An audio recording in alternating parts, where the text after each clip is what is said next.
Thank you so much for the introduction and the welcome. I'm glad to be back with this group again. I'm seeing probably many of you for not the first time, so welcome back if you've been on one of my chats before. Jeff, can you see my main screen? Yes, I can. It's not large, but we can see it. I mean, it's large enough to view, but it's not taking Oh, up the whole screen. weird. So let me try doing that again though, because I want to make sure that you can see it. Okay, so what I want you to be seeing is just the screen without the like notes slide and everything like that. Yeah, Is that okay? Is yeah, it it's any it's bigger? your PowerPoint slide. Okay, and is it big enough now? Here, just a I should be, I mean, I'm sharing it full screen on my end. okay. Looks like I see we getting some thumbs up. So I'm Okay, assuming because I'm having some computer issues that it's just my screen. So there's no problem. right. Okay, fantastic. All right, well, let's just jump into it. Thanks again. Glad to be back. I hope you're all doing well. And I'm going to just jump over to the next slide here. I'm not going to go through every one of the learning objectives. The course title says it all. But among these objectives, which we'll cover all of them, I will be leaning a little further into the how heat pumps work part because I feel that having that good foundation is super helpful to figuring out how to use heat pumps, why they're important, talking about them with your clients and your project teams, and responding to some of the misconceptions you will hear out there. And beyond what you see on the screen, I'm going to say selfishly, one of my personal objectives is that even if you do already understand how they work, this might be a review for some of you, but I'm hoping that there might be just a few nuggets in here, maybe some different way of thinking about the systems or how they work or talking about the principles that might help you now help other people understand how they work. So let's move on. Okay, so to describe, well, to get started, I'm going to take you on I'll call it a journey of discovery. One adventure I had as a kid, actually, that accidentally taught me how heat pumps work. Although at the time I didn't realize that was happening, nor did I have a clue how important that was going to be for me decades later. So travel with me, if you will, back in time to where I grew up, which was from age 11 to 18 here, a small family farm. There's the dotted line shows where our property was. There's a lake in the middle of the property, and there still is, a gigantic beaver lodge right on the east side of the lake, which honestly has nothing to do with the story. I just think it's cool. So let's zoom in on the place where I grew up.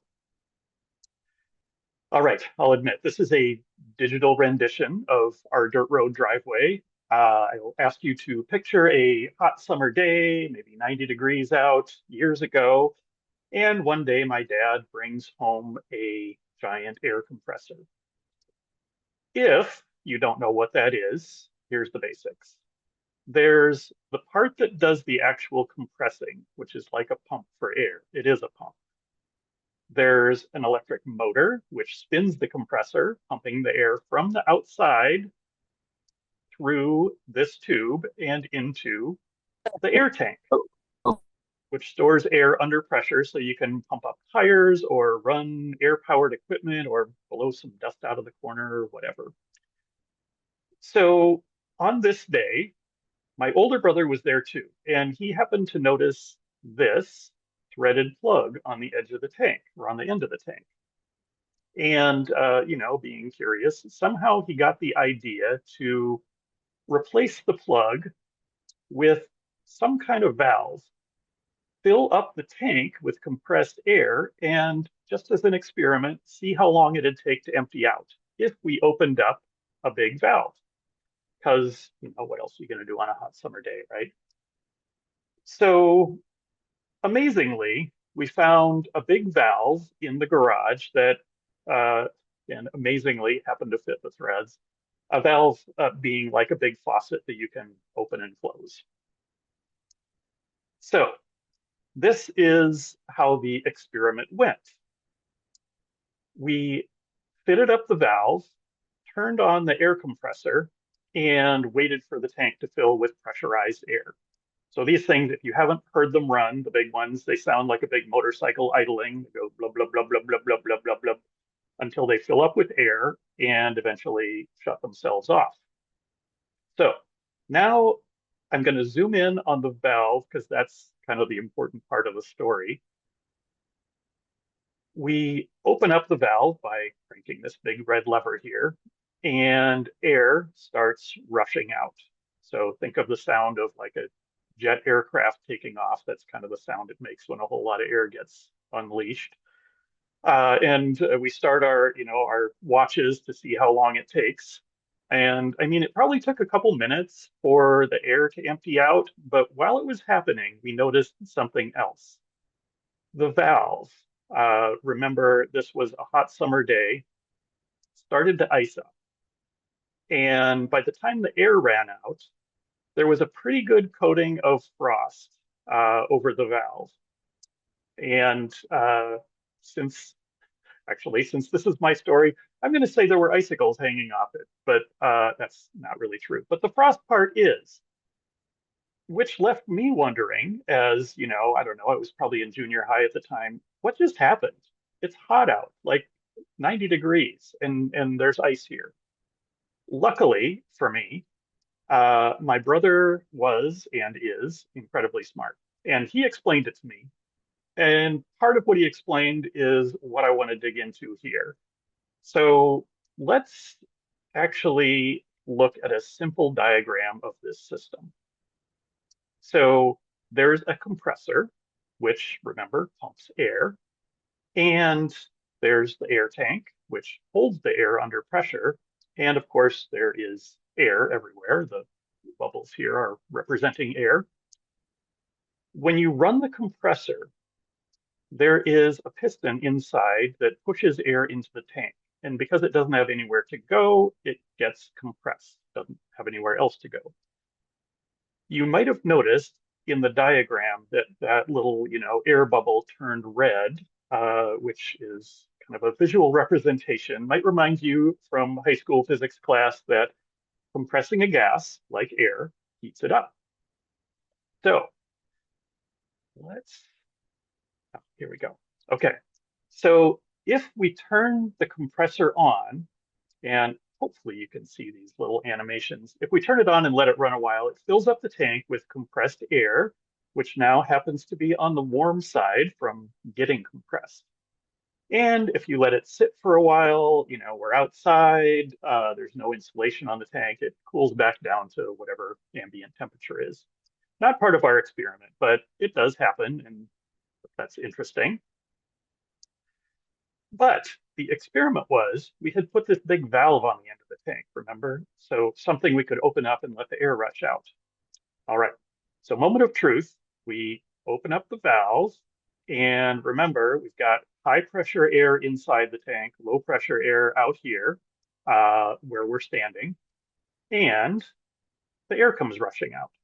So remember our dramatic reenactment earlier, because the air at this point at the valve is decompressing. Like any gas that drops in pressure, it gets cold. Now, also remember that as the air was getting pumped into the tank, it got hot here.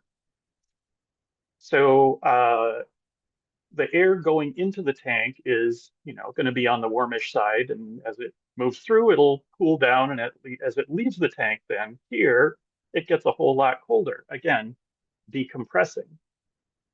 A whole lot colder, meaning on a hot summer day, it's below freezing at this point. So at least a 60-degree drop, probably more at that valve, which is going to be really useful to us.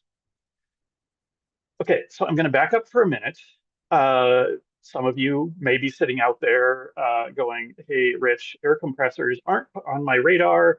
They're not part of my daily life. I just can't relate to any of this, which, fair point. I thought I'd bring up a couple of easier to find examples.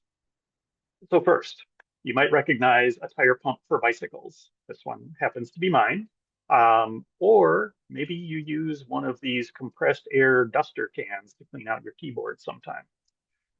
The tire pump, as you use it, actually gets hot down here where the air comes out of the pump and into the hose that goes to the tire. And if you've used these air dusters, you know they get really cold when you use them, not just at the outlet point, but the whole thing gets really cold when the pressurized gas inside decompresses. So compress, hot, decompress, cold. That's key to this whole thing. Oh, and remember the bike pump thing. I never actually noticed that because, why are you going to put your hand down at the bottom of a pump? But I only noticed it after, hopefully you can see this. I started using one of these handheld pumps. It's the kind that you bring with you on a bike ride. So, you hook it up to your bike tire, you pump it up. As I was using it, I started noticing it got really hot on this end, where the air gets like compressed before it moves into the tire. And I thought something was wrong. Like, I don't know, it was needed to be oiled or something until I finally realized it's not friction, it's not something wrong, it's actually the air heating up as I pump up the tire. So give that a chance if you, or give it a try if you get the chance. But you do have to be pumping up something like a tire, or there won't be enough pressure on the other side to compress it, so it won't get hot. But it's fun, trust me, give it a try. So let's go back to this diagram. Um, so compressing makes this part hot, and decompressing, again, makes this part cold. But for making things hot or cold, we don't actually need the tank. So let's see. Oops, hang on. Getting ahead of myself here. Okay, so we could just have a tube running from the compressor and out the air, and it'll do the same thing. The same physics still works. So here we've replaced the tank with a tube. So if we were to just let that run, we're going to have compressed air on one side, heat, decompressing air on the other side, cold, and we still have this one side that's getting hot, one side that's getting cold. Then, humor me, what if we said, hey, we like to recycle things. So let's take that air that's coming out and push it back into the compressor part, the piston part, and feed it back into the system.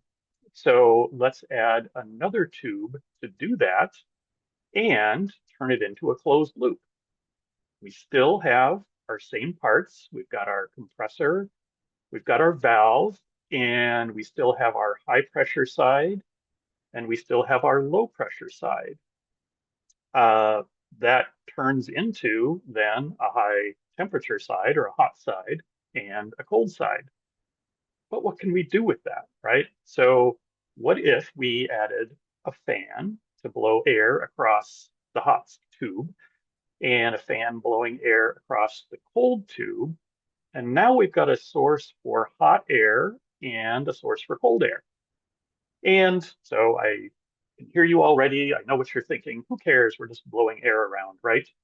But what if we were to set this up so that each side was on a different side of a wall? Now we can heat a room or an area of a building or cool them or sometimes both. And honestly, with all that together in the room here, we have just invented an air-to-air heat pump HVAC system. We've got the concepts, we've got the hot side, the cold side, and we're gonna take this a little bit further though.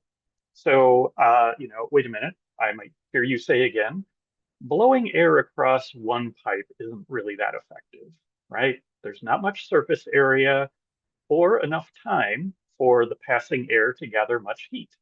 So let's coil up the pipe. And now we're blowing air across more of its surface. And the air picks up way more of the heat. Whoops. The air picks up way more of the heat as it's moving across, which is super neat. Um, just backing up, minus the fan. That's why old radiators look like the picture on the left. A little bit different, but same principle, more surface area to allow heat to exchange.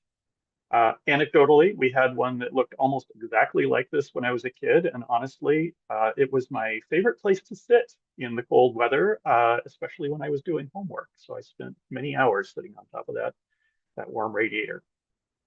Okay, so we added some surface area by looping the tube back and forth, making it more effective at transferring heat. So what if we want to get more out of it? If we want to add more surface area to this, we can add little fins to the pipe, which brings the surface of the pipe in contact with more air, making the transfer of heat more efficient. And in practice, that might look something like this, which this one's a heating tube from a baseboard radiator. Or when you've got a coiled up pipe, like the diagram, it can look more like this. Now we've got something that the HVAC folks call a coil, or sometimes a heat exchanger because it exchanges heat between whatever's in the pipe with whatever's outside the pipe or tube. Usually air, although you can also heat water with a similar type of system. And depending on the system, those coils take on different shapes, different configurations. But with a heat pump system, they're all still just a bunch of tubes full of refrigerant now, plus all those fins to increase surface area. And you've probably seen them. These things are everywhere. Your house, your car, your work, maybe a high-end gaming computer if you happen to be into that. But seriously, heating coils like this, they are everywhere. So let's just back up and review a couple of things before we move on. A reminder, we've got our compressor now compressing refrigerant instead of air, and refrigerants are way more effective than air for this moving heat around stuff. We've got a hot side coil and an expansion valve. We've got, just remember that's the place where the refrigerant decompresses and loses heat or cools down. We've got our cold side coil. And along with that, of course, this is way simplified. There's going to be controls. There's going to be other components depending on the complexity of the system. Maybe we might add more coils in different areas. We might add more valves. We might add something that changes the direction of the refrigerant flow so we can turn one side from cooling to heating and the other side from heating to cooling. Um, we can use different kinds of compressors. This is a piston type. You probably remember from your uh, HVAC classes that there's several different kinds of compressors. But with that, we can really move heat wherever we want to, into a room, out of a room, wherever. Okay. Then remember, just one side is gathering heat, making that space colder. And I'll say something about that in just a minute. And the other side is rejecting heat, which makes that side warmer. Each side could be either inside or outside, both inside. It doesn't really matter. It just depends, again, where do you want to grab heat from and where do you want to push it to? So one piece about that gathering heat part on the cold side, it's kind of a weird quirk of physics, thermodynamics, that you can't physically create cold energy. You can only create heat or move heat around, which is why I say gathering heat instead of rejecting cold or creating cold. Those are just, I guess, some words or phrases to avoid if you're around mechanical engineers. And again, this is simplified. There are other things happening here. At different points in this loop, the refrigerant can actually shift from a liquid to a gas and back again, depending on the pressure. Those phase changes can really help the refrigerant absorb and carry and reject heat energy better, way better than my air compressor experiment, which just used air as a refrigerant, which it still works, just not very effectively. And we're showing all this as an air-to-air system, right? So we're pulling air out of, or we're pulling heat out of the air somewhere, and we're rejecting that heat into the air somewhere else. These can be water to air systems where you're pulling heat energy out of the water or rejecting heat energy into it, or the earth, the ground, all kinds of different scenarios, but we're keeping it kind of simple here with this air to air system. So why does all that matter? Why do we use this? Why in out there in the world is there such an interest in moving towards heat pumps? And all that when it's so easy to just burn some gas and get some heat from the flame, right? So let's look at that. What's the best way to get heat? I'm gonna a few ways to generate heat. So you can burn something, of course. You can overload some electric wires, which does heat them up. That's how a toaster works, but also large scale building heaters in some instances. You could use some chemistry, or, I mean, honestly, you could rub some sticks together, but those last two aren't really practical for heating buildings. So the last one that is, though, is reusing heat that's already there. It really boils down to on this side, we are creating new heat, or on this side, reusing heat that's already there. So, cool idea, but where is that heat that's already there? Let's look at that.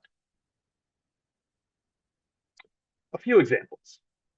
Okay, hot day in California, lots of heat energy in the air, so there is totally heat to be had if you need it. If we look at a cooler day, a cooler climate, maybe Northern California, the mountains, Seattle, wherever, it feels cool to us, but there's still plenty of heat energy in the air, which we can totally still use. Then, a little closer to my current reality, if you weren't on the call early on, someone asked where I was, and I said I'm calling in from my home in Minneapolis. And right now it's pretty cold. When I got up this morning, oops, it was in fact 0 degrees out, which sounds like no heat at all, right? And in Celsius, that would be 18 degrees below zero, which now sounds like we're in the negative heat range. So clearly, there's no heat to be had, right? Well, our old friend physics would disagree. Well, I would say zero, or my friends up in Canada would say minus 18. Physics would say it is 248 degrees above zero on the Kelvin scale. So with that, it might not feel like it, but there is usable heat energy outside. Just for fun, for comparison, this would ring in at about 290 degrees Kelvin, and this would be around 300 plus degrees Kelvin. So, on the range here, we're going between about 250 and 300, which there's not as much of a difference in heat energy, actually, as it feels like. Not going to lie, though, still feels super cold outside. So, where else? Different systems can pull heat from or push heat to bodies of water. I mentioned that earlier. Um, the ground or below ground water, aquifers. So definitely heat energy to be had there. Nice consistent heat energy too. Um, or maybe even in a building.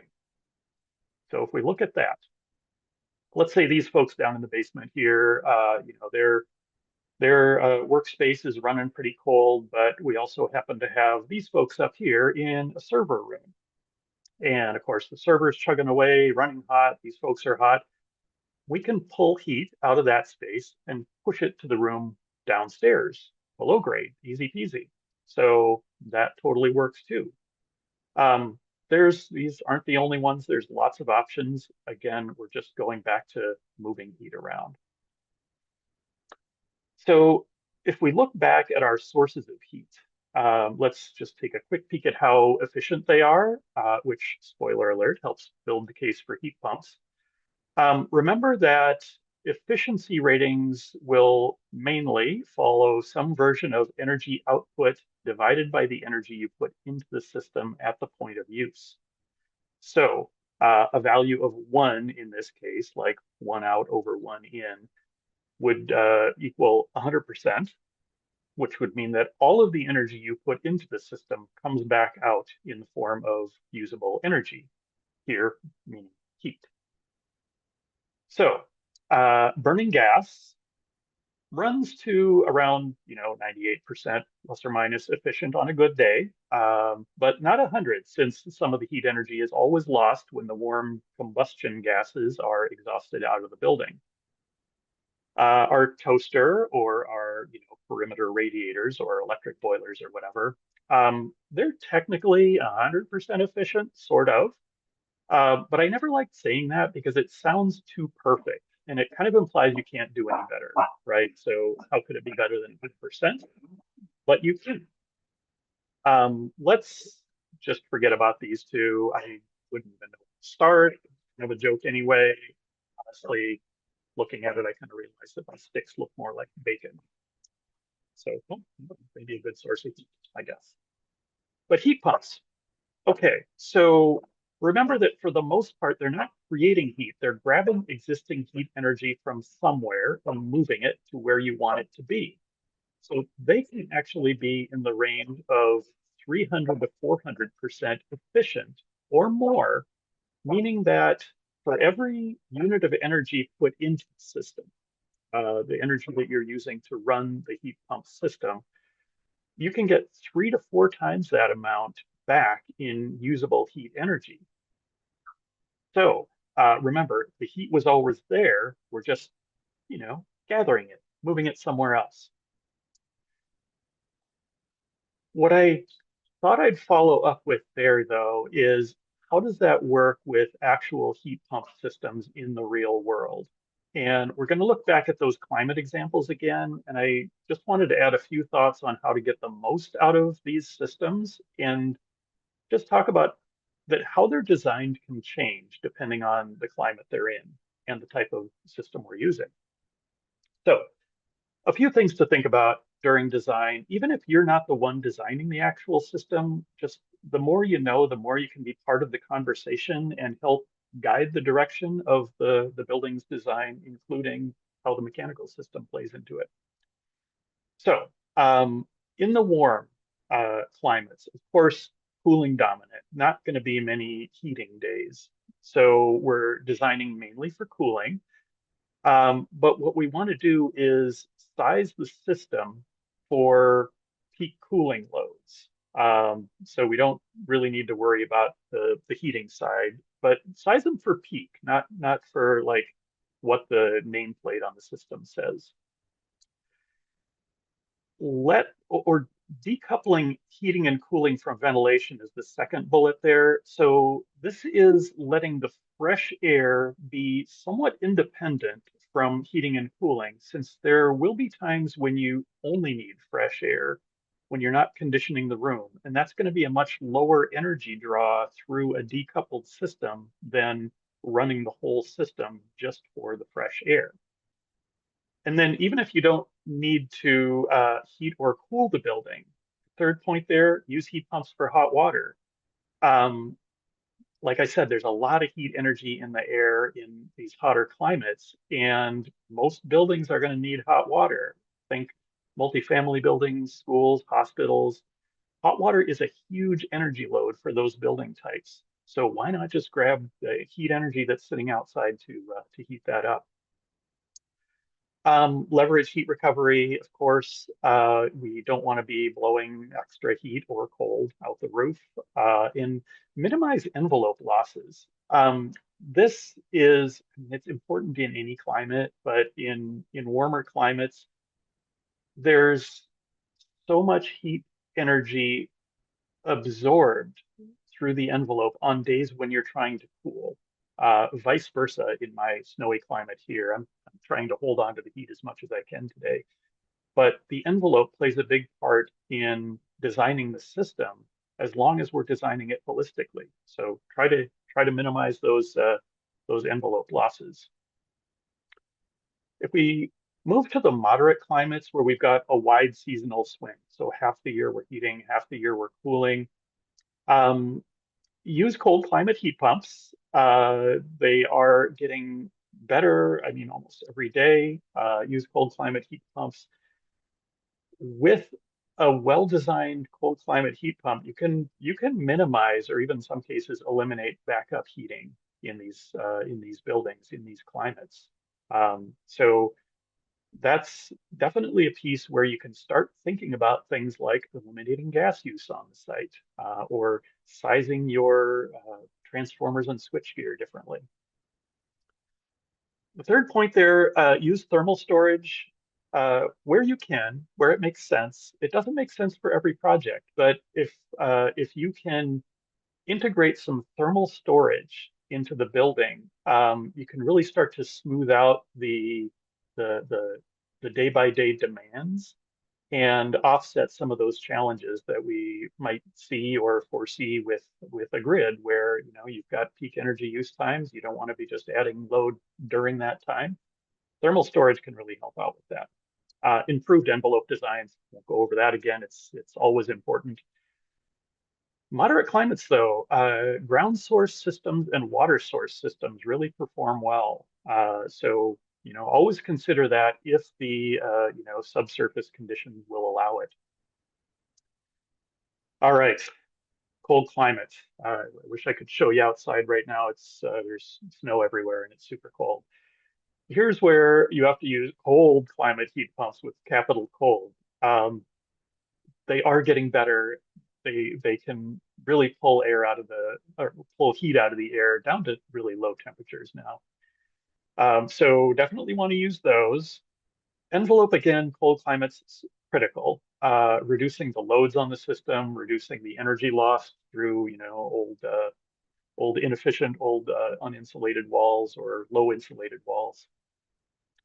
Use heat recovery. I mean, again, um, and then ground source and water source systems are still viable here. It's steady, like I forget the actual number, but it's something like 50 degrees if you go down a few feet year round here.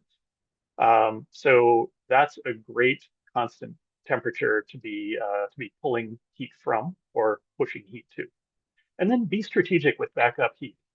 Um, I have a heat pump system in this house. It is, what did I say? It's 9 degrees outside right now. I am currently on backup heat.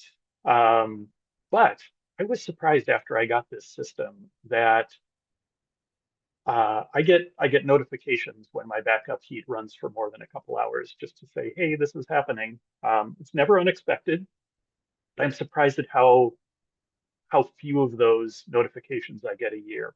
I'm running on the heat pump most of the year, down into the, I don't know, 20 degrees down to 15 degrees. I've still noticed that it's running, still doing fine.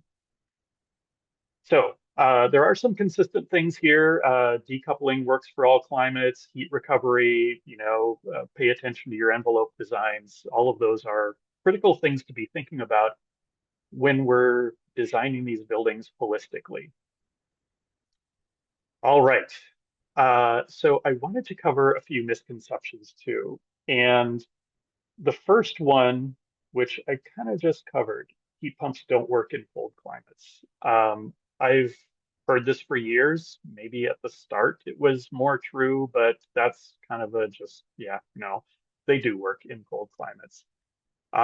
Mine is, I'll say, on the affordable end, but it's still good to, down around that, 15-degree mark. And other ones can go well below zero at this point, 0 Fahrenheit.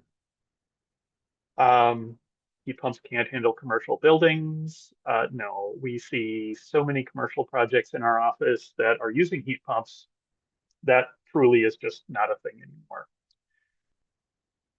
You always need fossil fuel backup. Always? No. And even if you do, fossil fuels aren't immune from outages, shortages, breakdowns either. Depending again, in moderate climates, maybe you can run a resistance electric backup. Maybe you can design the envelope so that you don't need to consider the backup. So we'll cross that one out too. Electrification will overload the grid. I keep hearing this, and I know that there are some challenges with the ups and downs and the duck curve of the California grid, especially. But this, when we're thinking about using heat pumps, it's really about rethinking the system, the building system as a whole, including the controls, the envelope, which is, um, well, it really can help balance out when the system is calling for heating or cooling, which is something that can be changed through design. I think when we hear this, we're too used to our systems being purely reactive, as in the room gets cold, crank up the heat, instead of trying to reduce or mitigate those temperature swings in the first place. So with careful thought and careful design, we can design these systems so that they're operating appropriately and at times that don't overload the grid. All right, heat pumps are too expensive. On the surface, maybe, but subtract out the cost of gas infrastructure, which used to be subsidized and now it's not cheap. And that brings down the cost of the overall system quite a bit. Plus, then, ongoing costs for operating the system year round can be a lot less with a heat pump system. So again, we have to think, not just at the time of purchase, but on a longer lifetime thought on ongoing costs. They don't have to be too expensive. Now, this last one here, heat pumps aren't reliable. They're too new. They haven't proven themselves like gas. I think we've all heard that about so many things over the years, new or different systems, whatever. But heat pumps have been around forever. If you think about refrigerators, we've had working refrigerators for 100 years now. Air conditioners, both of those things are heat pumps, and they keep working as well as everything. So the technology isn't new. They are reliable, and honestly, they have proven themselves. So I'm going to go ahead and cross that one out too. Okay, I want to go through a few thoughts on low and zero carbon design, and I really want to make sure we have a few minutes for questions. So I'm going to run through these. First one is use heat pumps. That's the no-brainer. I didn't mention it earlier, but heat pumps means you can offset the energy it takes to run them using on-site things like PV. There's no such thing as on-site natural gas, so you'll never get rid of that carbon coming from on-site gas use, but you can with heat pumps. Reduce your loads first. That means tighten up your envelope, pay attention to your glazing, anything else that might make your HVAC system run harder. Take care of that piece of it so your building's not working too hard to make up for it. And then right size the system. I mentioned this earlier. It's totally tied to the second point there. Bring down your loads first and then put in the right size system so it's not overworked or over designed. And then decoupling ventilation, we talked about that earlier. Electrical infrastructure. That's something that with systems like this, you do want to think about early. There are components like the transformers, the switch gear. Those are super long lead items right now, which could wind up being a limiting factor on what's possible with an all-electric system if those things aren't thought about early. Yeah, bring in the whole team and get talking as a group. Heat recovery, HVAC control measures, that can all be a part of that discussion. Remember, we're looking at this as a holistic system where each part of the design balances out with the rest. So it's not enough just to add one component like a heat pump without thinking about how it integrates into the rest of the building as a whole. Think about resilience without fossil fuels. Back to the envelope, right? Hold on to the conditioned air that you've got. Plan for on-site renewables and maybe battery or thermal storage where you can, where it makes sense. I think we've all seen what power loss events, power outages can do, either personally or in the news. And as designers, we can do something about that. So thermal storage, I mentioned that earlier. It can totally help with the challenge of peak loads on the grid, meaning back to that, misconception that it's just going to overload the grid. Thermal storage is a great way around that if you can do it and if it makes sense. And then last thing, just design for the grid that you'll have, not the grid you have today. Design for what's coming, or at the very least, don't design for the grid we had 10, 20 years ago. Um, I do keep hearing folks mentioning rules of thumb in design that came from a long time ago, and things are different now. Rules of thumb are hard to get past, right? Um, so much of design comes from, well, that's how we've done it for years, so it must work. But just I'll encourage you, be nimble, plan for the future. The people in the building 10, 20 years from now, they will appreciate it even if they don't know it. So uh, a few things to think about. Not everything. This is not going to be exhaustive, but these are just great things, even as architects, to help you start to ask some questions if you're not the one designing the systems. So few closing thoughts on what to do next with all this. I will always encourage folks to learn more about heat pumps, electrification, load shifting, embodied energy even. This drive toward lower carbon might not always be the first thing on your mind, maybe not today, but it is important. And the more each of us can get familiar with the concepts, the more success we'll all have with it.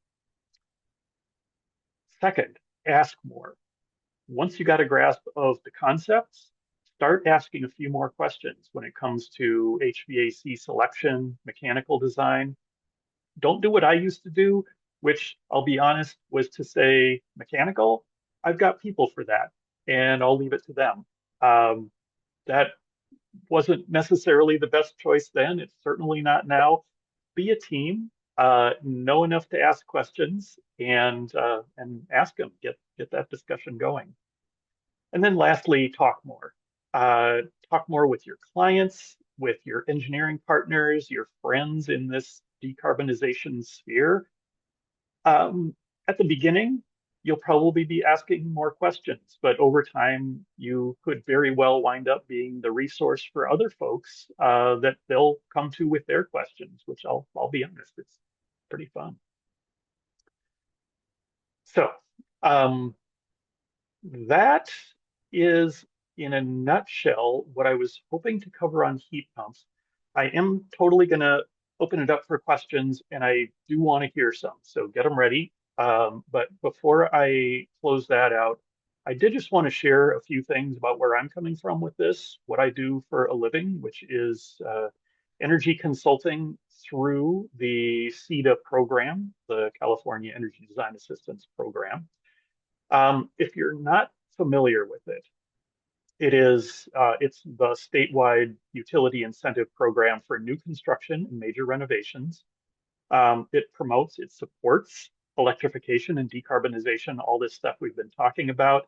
And we are here as a resource to work with you all, with your project teams, with your clients, the building owners. Our goal is to help you reduce energy demand, carbon emissions, huge. And I'm not going to read through, but basically all of the investor-owned utilities in California, if your project is in those areas, we can serve that. And this is a free program. Why participate? It's free. We'll help you with decarbonization analysis. If you're already doing it, we may be able to add another layer on top of the studies that you're already doing. That layer can often take the form of just the incentives that the owner and that your teams can get. Um, yeah, third bullet point there, get some financial incentives to help offset the cost of decarbonization measures. And yeah, just work with us on your commitment to the high performance buildings. Quick thing on the incentives. It is a free program, and we will also pay the design teams as you participate. So participating in the program, as long as we can get in a reasonable submittal to the utilities for incentives on the project, there's also 4,000 bucks that can go to the design team as a thank you, as to help offset any time that you spend on the phone with us in a couple of meetings or gathering documents for us, anything. So it's a nice little chunk. And then, of course, based on the project measures, what you're doing as far as efficiency and decarbonization, there's incentives to be had for that go way over $4,000. Um, so I'll just throw this up on the screen for a minute. You can grab this. I have a feeling we'll probably be sharing this presentation via PDF form or whatever afterwards. So if you have projects that you want to enroll in the program, there's a QR code there. You can just go to CaliforniaEnergyDesignAssistance.com. Our main outreach person is Tina Hendricks. Many of you have probably talked with her, have her contact information out there as well. So with that, again, there's me, there's my contact information. If you can't tell, I love talking about this kind of stuff. Reach out if you have questions afterward. But yeah, for right now, I think we do have a few minutes, so I would love to hear some questions. Rich, I'm not seeing anything in chat. Folks, if you want to go ahead and put them in chat, I can assist Rich in reading them to him, or Rich can go in on his own if he wants, or just pull yourself off mute and go ahead and ask the question. I'm just wondering about emerging technologies, any other kind of related items that you see on the horizon that are worth sharing or you're optimistic about? Well, I'm always optimistic about it. I guess in my mind, a lot of what we're looking at for emerging technologies, a lot of it is related to heat pumps, but it's also things that we know about but are getting used in different ways and getting used more of, like the battery storage, thermal storage.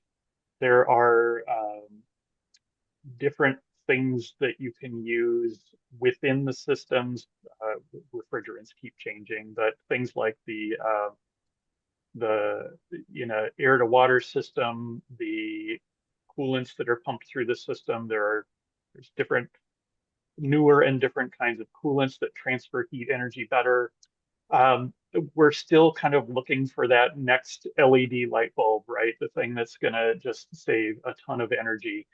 Um, to me, though, what's important right now is integrating all this stuff together and thinking about the envelope design while you're thinking about with your mechanical engineer or your team or yourself thinking about the HVAC systems, the electrical systems. I wish I had the smoking gun for you. There are a long list of measures that we look at for every project in the CETA program. I, I'm not going to be able to pull them all out of my head right now, but they're it's a lot about the integration of the systems, the controls, and the the small tweaks that we're seeing right now. Still looking for the big one though. Got it. Got it. Thank Yeah. you. I appreciate the presentation. And then just one more quick question, and hopefully it's quick. But just in terms of like integrating into multifamily projects, just protection for the flammability of some of these refrigerants. Do you see any concerns there with kind of protecting these lines and dedicated shafts, basically that are serving heat pumps? Yeah. I honestly haven't seen that or been hearing about it much as a limiting factor from design teams on being able to install or consider the system. I guess I'd say that I personally, and this is just me thinking personally, I'm more comfortable with that compared to gas lines running all over the building. That Sure. it has always been a challenge. So it's not a new challenge, just a different way of thinking about it. But I guess to answer your question, I haven't been hearing that that's limiting folks using the systems. Okay, Good great. question, though. Thank you. Yeah, thank you. Absolutely. Thanks for the questions. Anybody Rich, else? we do have some questions in chat. If you'd like, Oh, I can go ahead cool. and read those off to you. Oh, let's see if I can get to them here. There's Actually, four of them. okay. Um, is the first one you're seeing the scalable for single family residential? Yes. Yeah, totally. I'm living it right now. Living in the future, as they might say. Single family residential, yes, absolutely. Um, I have a heat pump HVAC system. We switched over from our old gas furnace and regular old AC a couple of years ago, and it's been going great, even in super cold weather. Um, I would love my next move personally is a heat pump water heater. So as far as actually the emerging technology question, if heat pump water heaters aren't on your radar, that's my like last piece to electrify my own house. So that's something also to strongly consider, especially in single family residential. So yes, the answer is yes. All right, so Christine, can you briefly describe the hot water heat pump components and how much space they take up inside? Ooh, this is its own presentation, I think, but I'll try to answer it briefly. So the components are going to be the same. There's going to be a compressor and a refrigerant. Actually, let's see if I can flip back to a slide that shows. See if I can do this fast enough. Sorry if I'm making you all dizzy. Okay, so in what we see on the screen here, your room, your mechanical room in your building is going to be on the right side in the blue, and part of what's on the left, the hot side coil, is going to be in the water.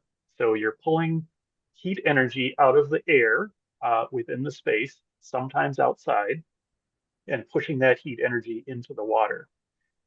Uh, what's really neat about heat pumps is for water heaters, I think, is that if the whole system is inside, you can actually get like cold air energy. I know that's not a thing, but you can cool the space and heat the water at the same time if that's a need. But let's see how much space they take up inside. If we're talking single family residential, they're really not that much bigger than a regular gas or resistance electric water heater. Commercially or at the multifamily side, um, you will start to see some increase in things like the size of the holding tank for the hot water or the swing tank. That's because heat pump water heaters, again, back to this kind of planning ahead thing, you may need to heat up more water to have it available when everybody in the building turns on their showers in the morning, right? So uh, the water heating isn't as instantaneous as it might be with a gas or electric resistance system. You may need to have a bigger tank. Um, the systems can be either packaged systems, so they might come in on a skid or a pallet and just get bolted in place, or they can be built up on site. There's a lot of variables there. They can be bigger. So start thinking about that a little bit earlier. Kind of try to get it into your architectural programming if you want to go down that path, so you're not fighting your own program down the road. hoping that helps. I'm going to move on here because I know we're just down to the last few minutes. What is the major challenge for a residential heat pump retrofit? Yikes. Um, I mean, I hate to say, but from my own experience, I didn't really think there was one. Um, no, actually, I think to me that the main challenge was finding a qualified contractor that knows the system, um, and can get you and install the right system for your house. And this is where, like, my sincere hope is that with what we're talking about today, this will allow you to ask a few more questions next time something like this comes up. I'm going to tell you right now, my boss, who happens to live out in North Carolina, has had a disaster of a time with her heat pump system in her house because the contractor wasn't really qualified to install it. So find one that knows the systems and that doesn't start throwing up all those reasons you can't do a heat pump in a house the minute you ask them. Good contractors they're out there. Find one.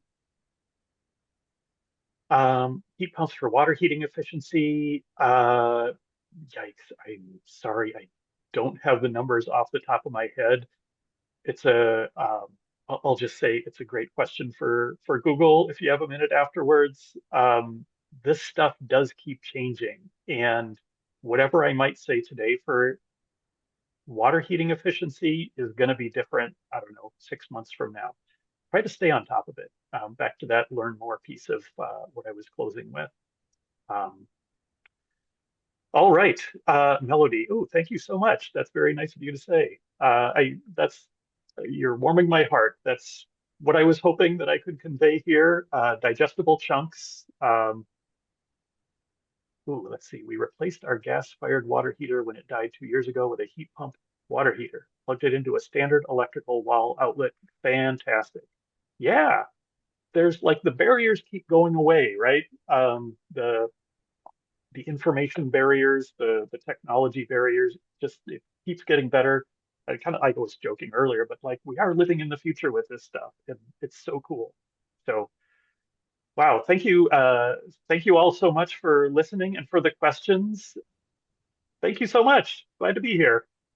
Have a great rest of your day, all.